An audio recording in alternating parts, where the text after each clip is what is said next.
Bonjour et bienvenue dans un nouvel épisode d'Academic Chat, votre émission dédiée à l'exploration des concepts académiques et des thématiques liées aux disciplines enseignées à la faculté de gouvernance, sciences économiques et sociales.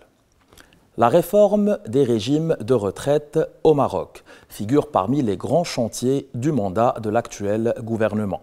2025 sera une année cruciale pour entamer ce projet car la pérennité de certaines caisses est menacée. Et les derniers résultats du recensement général de la population confirment une tendance vers le vieillissement de la population accentuée par la hausse de l'espérance de vie, la baisse du taux de fécondité et celui de la croissance démographique. Ces indicateurs interpellent les décideurs quant à l'urgence de la réforme. Quelles sont les spécificités et les particularités du système de retraite actuel au Maroc? Quels défis les caisses de retraite doivent-elles relever aujourd'hui et quelles sont les solutions proposées par le gouvernement pour résoudre cette situation quasi critique? Nous allons tenter de répondre à toutes ces questions avec notre invité d'aujourd'hui, professeur Abdelkhalek Touhami, professeur d'économie à la faculté de gouvernance, sciences économiques et sociales. Mais avant ceci, faisons un petit tour du campus de l'UM6P Rabat pour voir ce que pensent nos étudiants de la thématique d'aujourd'hui. Les régimes de retraite au Maroc, défis et perspectives. On se retrouve juste après. Concernant la problématique de la réforme des retraites, je pense qu'actuellement, elle revêt une importance primordiale du fait de sa situation actuellement alarmante. Et je pense que le gouvernement doit agir dans une réflexion long-termiste et non pas court-termiste pour résoudre de manière définitive ce problème. Pour mon avis, la réforme des retraites est un processus qui engage non seulement le gouvernement bien sûr, mais aussi les syndicats, les représentants de la société civile. Alors pour cela, il faut s'engager à préparer une feuille de route qui va bien sûr avoir des impacts à long terme pour essayer de réguler la situation. Un grand merci à nos étudiants pour ces interventions qui vont nous permettre d'ouvrir la discussion et le débat avec notre invité d'aujourd'hui, professeur Abdelkhalek Touhami. Professeur, bonjour et merci d'avoir accepté notre invitation. Bonjour, c'est un plaisir d'expliquer des questions fondamentales pour la société marocaine, de les expliquer, de les vulgariser pour que tout le monde puisse nous comprendre. Le plaisir est pour nous, professeur Touhami. Professeur, c'est un secret de polichinelle. Le système de retraite marocain présente aujourd'hui des disparités notables entre les caisses du secteur public et celles du secteur privé. Tandis que les caisses de retraite privées semblent avoir des bases relativement stables et solides, les caisses du secteur public, notamment la Caisse marocaine des retraites, la CMR, font face à des défis techniques importants. Professeur, pouvez-vous nous donner les caractéristiques et les spécificités du régime de retraite actuel au Maroc et quels sont les principaux défis auxquels il fait face? Ok, on va y aller de façon claire. D'abord, le système de retraite au Maroc n'est pas une composante homogène. C'est-à-dire que ce n'est pas un seul organisme. Au Maroc, il y a 4 caisses qui gèrent les retraites. Il y a 2 pour le système public et 2 dans le système privé. Les plus importantes sont pour le secteur public, la CMR, la Caisse marocaine de retraite, et pour le secteur privé, c'est la Caisse nationale de sécurité sociale. Oui.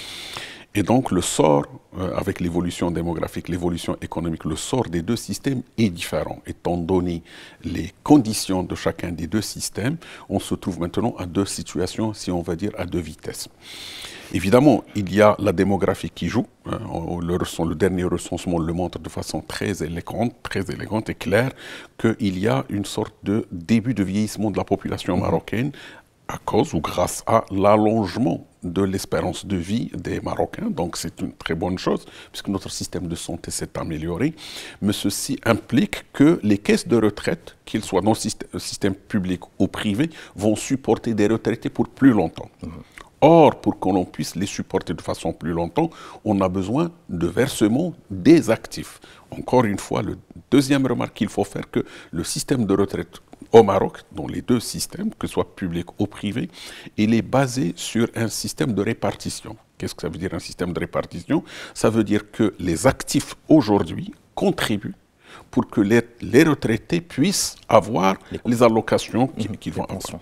Or, ces pensions, ils augmentent puisqu'il y a le nombre de retraités devient de plus en plus grand, alors que ceux qui contribuent diminuent. On était à un ratio de 10 pour 1, on se retrouve maintenant à un ratio de 2, 3 pour 1 retraité. Et donc, la situation devient délicate pour les équilibres financiers de ces systèmes. Et maintenant, on parle pour la Caisse marocaine de retraite, en 2023, il a épuisé tout, il était en déficit technique. Et il a commencé à exploiter ses réserves. Les réserves, oui. Et en exploitant ses réserves, il va les épuiser. Je crois qu'il y avait à peu près 70 milliards de dirhams. Il va les épuiser en 2028. Et s'il épuise ça en 2028, c'est que les retraités, qui sont les adhérents de ces caisses-là, de cette caisse de retraite, ils n'auront pas de retraite. Et donc, le gouvernement doit renflouer. Et on estime, avec les études actuarielles disponibles, que le gouvernement doit mettre la main à la poche pour sauver le système à quelque chose comme 14 milliards de dirhams par année, si on ne fait rien. Le statu quo va faire que c'est ça. Est-ce que c'est ça ce que nous voulons?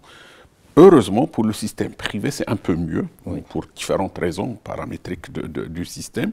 Ce n'est pas le cas. Je crois que la Caisse nationale de sécurité sociale a des coussins jusqu'à 2038 à peu près. Mais ce n'est qu'un ajournement du problème. C'est-à-dire en 2038, on va se retrouver avec presque le même problème que ce que nous avons aujourd'hui au niveau de la Caisse marocaine de retraite. Donc, globalement, le système de retraite au Maroc, quelles que soient ses composantes, soit il souffre, soit souffrira du même problème que d'autres pays ont connu.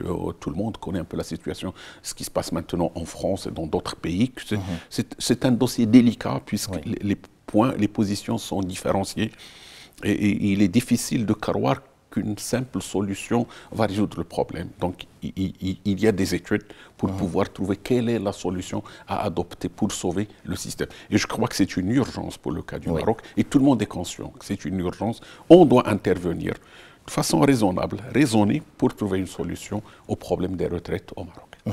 Alors justement, professeur Touhami, le gouvernement marocain a exprimé sa volonté à travers la ministre de l'économie et des finances de présenter une réforme structurelle du régime de retraite en 2025 en mettant l'accent sur plusieurs leviers potentiels, notamment l'augmentation de l'âge de retraite, la hausse des cotisations et la réduction des pensions. Ce processus s'accompagne naturellement de négociations difficiles avec plusieurs acteurs, notamment les partenaires sociaux, la CGM et les syndicats, qui, eux, soulignent l'importance de ne pas remettre en cause les acquis des travailleurs. Pourriez-vous nous détailler les propositions que le gouvernement envisage de mettre en place pour réformer ce système de retraite et, selon vous, quels leviers auront le plus d'impact sur la pérennité des caisses de retraite tout en maintenant un équilibre social? Grosse question, comme tout le monde devrait le remarquer, il y a plusieurs éléments. Alors commençons par le commencement. Je crois que le gouvernement n'avait pas le choix. En fait, les gouvernements précédents ont laissé pourrir la situation en lançant la patate au gouvernement qui suivra. Il y a un gouvernement qui a essayé, je crois, en 2016 de résoudre un peu le problème par une reparamétrisation. Et le gouvernement actuel a décidé d'aller de l'avant. Et c'est une très bonne chose. Plus on retarde, plus le programme devient plus compliqué. Et donc, ce que le gouvernement envisage de faire, même si on n'a pas les détails de la réforme elle-même, on s'aventure un peu. Ce que le gouvernement veut faire, d'abord, il y a une solution de court terme. Il va y avoir une solution de moyen terme qui accompagnera pour atteindre la vraie réforme. Alors, pour la solution de court terme, c'est rien qu'une reparamétrisation, encore une fois. On va faire augmenter l'âge de départ à la retraite, on va le faire passer progressivement à 65 ans. Peut-être avec l'exclusion de certains métiers, de certaines fonctions. Deux, augmenter les prélèvements. Je crois que certains systèmes, maintenant, c'est 28%. On peut augmenter ça d'1 ou 2 points de pourcentage pour prélever plus pour les actifs occupés qui ont des salaires, pour pouvoir renflouer un peu les caisses et éviter à ce que le gouvernement intervienne. Juste par remarque, il y a 2-3 ans, le gouvernement a mis la main à la poche et il a donné 2 milliards de dirhams à la Caisse marocaine de retraite. Et donc, ça, c'est la deuxième solution, ou le deuxième paramètre sur lequel on devrait jouer. Le troisième, c'est trouver le moyen pour verser moins. Alors, jusqu'à maintenant, dans la caisse marocaine de retraite, la pension est calibrée sur les 8 dernières années du travail de quelqu'un. Donc le salarié, il va toucher le salaire de base sur lequel la retraite est calculée sur 8 ans. Alors ce qu'on voudrait faire, c'est d'inclure toute la période d'activité de l'individu, comme ça baisse la base de son salaire et on peut même la plafonner, comme c'est le cas dans le secteur privé. Évidemment, les syndicats ne sont pas d'accord avec ça, on peut revenir sur la chose, et il faut trouver un compromis. Donc le gouvernement, dans la première étape, c'est ça ce qu'il veut. La deuxième étape, c'est une réforme paramétrique. La première, c'est une réforme strictement paramétrique, les versements, l'âge à la retraite et les allocations, c'est à peu près ça. La deuxième étape, c'est de trouver le moyen de passer à un régime à 2 systèmes. Donc, un système public réuni et un système privé réuni avec quelques similitudes. On va essayer d'aligner pour que la troisième étape, on n'ait qu'un seul système de retraite qui groupe les 3 choses. C'est ça. Ce sont les grandes lignes, les chapitres, si on veut dire, de la réforme qui est en train d'être mise en place. Je crois que Madame la ministre de l'Économie et des Finances avait déclaré devant le Parlement qu'il allait, je crois en décembre 2024, qu'il allait venir en janvier. En janvier, oui. Et ce n'est pas le cas, ça n'a pas été le cas. On est mi-février et on ne l'a pas vu. C'est-à-dire que, me semble-t-il, il y a des blocages. Le gouvernement a senti que ça risque de ne pas passer. On peut revenir là-dessus. Donc, le gouvernement voudrait aller de l'avant. Il n'est pas clair que ce qu'il va proposer soit accepté au niveau économique et social, étant donné la conjoncture, malheureusement, que nous vivons à tous les niveaux. Et ensuite, est-ce que c'est ça ce qu'on va implémenter pour ce qui va venir, sachant que, encore une fois, on est à 1 an et demi des prochaines élections et certains partis politiques, même dans la coalition gouvernementale, réfléchissent on y va pas. C'est-à-dire, encore une fois, l'hésitation est là. Et donc, pour des raisons électorales, on pourrait encore ajourner, mais malheureusement, accentuer le problème pour le futur et passer la patate chaude au prochain gouvernement. J'espère que ce n'est pas ce qui va se passer, mais on n'exclut pas cette alternative. Alors, professeur Touhami, une dernière question pour clôturer l'épisode d'aujourd'hui. Quels sont, selon vous, les principaux défis auxquels cette réforme, la réforme des retraites, pourrait faire face, tant sur le plan économique que social, et quel rôle les partenaires sociaux doivent jouer dans cette réforme afin d'assurer son succès et son acceptabilité par la population? Tout à fait. Alors, encore une fois, c'est très sensible. Pour faire passer une telle réforme, il y a au moins 3 acteurs, peut-être 4, 3 acteurs. Il y a les salariés, donc les syndicats.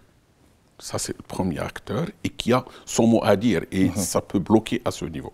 Il y a évidemment les employeurs. Il y en a 2. C'est pourquoi je dis peut-être 4. Il y a le gouvernement, c'est normal, puisque tous les fonctionnaires de l'État, leur employeur, c'est le gouvernement, et son déficit, lui aussi, il doit faire attention à son endettement, etc. Et puis, il y a la CGM. Et la CGM, si on augmente les cotisations ou n'importe quel, à différents niveaux, il se peut qu'il y ait une perte de compétitivité. Plus on augmente les cotisations, plus les prix des biens deviennent plus élevés, plus notre compétitivité sur le marché interne et à l'international va en souffrir. Donc, ce sont des challenges. Et donc, on doit trouver un équilibre entre 3 joueurs, 3 agents économiques. Chacun a des intérêts contradictoires, au moins différents les uns des autres. Donc, il faut s'asseoir pour que l'on puisse trouver une solution pour que le fardeau ne soit pas supporté par un agent plutôt que les autres. Et donc les syndicats disent, vous voulez résoudre le problème et vous nous demandez, d'allonger le temps de travail, alors que ce n'est pas comme ça. Vous voulez nous demander de contribuer plus, ce n'est pas logique. Et à la fin, vous allez nous donner moins. Ce qui n'a pas de sens. Oui, clairement. Clairement, les entreprises vont dire, vous allez nous demander une cotisation patronale plus grande, vous allez amputer notre compétitivité, donc c'est un défi énorme. Le gouvernement dit, moi aussi je contribue déjà, et si je ne le fais pas, je vais avoir à renflouer les caisses. Tout à l'heure, je parlais de 14 milliards de dirhams par année. Rien que pour la CMR, le gouvernement va dire, c'est pas possible ce que vous proposez. Et donc, c'est un jeu très compliqué, c'est un équilibre. Donc, il faut trouver une solution, qui préserve les acquis des retraités déjà en place, qui prend en considération l'intergénérationnel entre les populations, puisqu'on a des tranches d'intergénérationnel, et donc on doit la gérer. Les équilibres financiers des caisses, si on n'intervient pas le plus vite possible, on va au mur, pour certains des systèmes très bientôt et pour d'autres une dizaine d'années plus tard. Et donc les équilibres sont fragiles et sont compliqués. Alors, comment on doit y aller? Il n'y a pas plus, il n'y a pas mieux que la concertation. Donc, à mon avis, c'est la concertation. Une solution, et je crois que certains syndicats sont venus avec, et je crois qu'ils ont raison, c'est de trouver le moyen d'intégrer le plus possible le secteur informel dans la forme. C'est-à-dire que plusieurs composantes de la société, plusieurs parties actives de la société, où il y a de l'activité économique, ils ne contribuent pas. Ils pourraient contribuer. Oui. Évidemment, ce sont des allocations plus tard, donc il faut trouver le moyen et dynamiser notre économie. Plus notre économie est dynamique, tout le monde le sait maintenant, avec 13,3% de taux de chômage, ben, ça veut dire quoi? C'est-à-dire que l'activité économique qui ne crée pas suffisamment de richesse, n'intègre pas le plus, et donc il n'y a pas plus de cotisations qui sont versées. Plus les gens travaillent, plus ils cotisent. Et donc, il y a un côté économique, un côté social et un côté financier que nous devons prendre en considération. Si nous ne prenons qu'un seul côté, on ne réussira pas à résoudre le problème. Je sais que c'est compliqué, je sais que d'autres pays peut-être plus avancés ont souffert de ce problème. Apprenons des erreurs des autres pour que l'on puisse résoudre nos problèmes. Et c'est à travers la concertation. S'il y a un passage en force, comme on dit en basket, s'il y a un passage en force, on bloque la machine et peut-être que les conséquences vont être délicates. Et puis, il faut que chacun des agents introduise un peu de souplesse. Il ne regarde pas juste ce que lui gagne. Je parle des syndicats, je parle du patronat, la CGM et autres, et même du gouvernement. Chacun doit accepter qu'on doit trouver une solution, c'est-à-dire que ce n'est pas seulement son intérêt qui le regarde, c'est l'intérêt de tout le monde, l'intérêt de tout le pays, pour que l'on puisse dépasser ou au moins ajourner, donner de l'air à notre système de retraite pour qu'on puisse trouver une solution le plus tôt possible. Professeur Touhami, nous arrivons au terme de l'épisode d'aujourd'hui. Merci infiniment d'avoir partagé avec nous quelques pistes de réflexion intéressantes sur le système de retraite au Maroc et les réformes envisageables, des réformes qui aujourd'hui ne sont plus un luxe, mais une obligation que le gouvernement doit prendre en considération. Si Touhami, encore merci d'avoir accepté notre invitation. Merci à vous. Merci à vous de nous avoir suivis. Je le rappelle, cette émission est faite pour vous et par vous. Donc n'hésitez pas à partager avec nous quelques propositions de thématiques en commentaire. Pour plus d'informations sur nos activités, je vous invite à consulter notre site internet sur www.fgses-um6p.ma. C'était Academic Chat. Merci et à très bientôt.